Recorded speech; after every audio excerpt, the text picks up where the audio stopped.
My name's Donherra Walmsley and I'm the National President of the National Union of Students in Australia. And why is it important for you to be here today?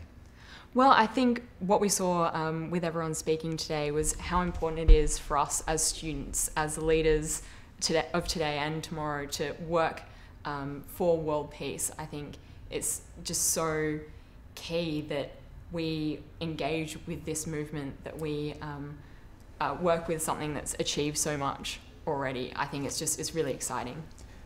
And why particularly do you think it's important that students come together as well? Well, I think that students have historically always been at the front of pushing for change, of pushing for things like a better world peace, end to apartheid, all those kinds of things. And I think that it's the students of today who will be seeing the consequences of wars tomorrow. So I think that we have a responsibility to actually work to change the world. And what message do you think that will send out to the rest of the world?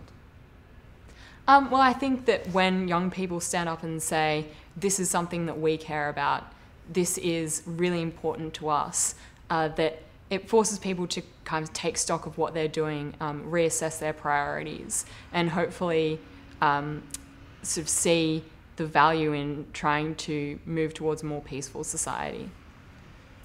And how is the NUS Australia going to reach out to young people in Australia and indeed elsewhere? Well, obviously, first of all, we'll be speaking with our member organisations, so our student unions across the country.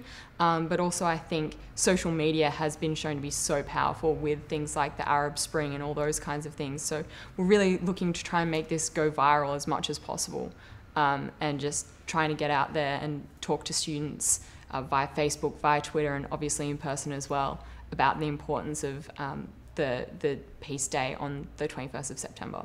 Do you think they'll join in?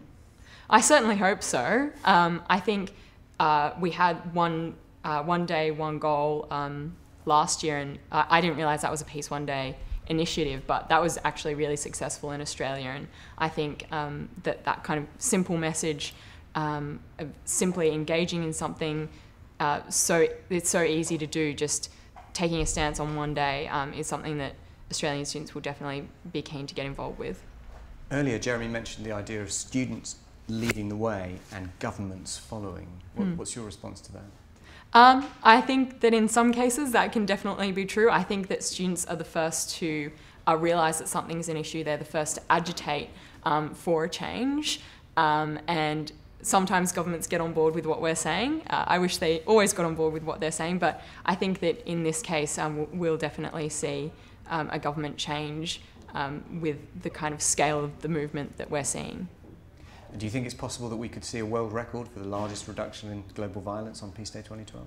Oh, absolutely. I think anything's possible, and with the passion and enthusiasm and commitment that I've seen talking to other student leaders from around the country, it's been absolutely inspirational, and I definitely think we can see that world record. And finally, what will you be doing on Peace Day, 21st September 2012?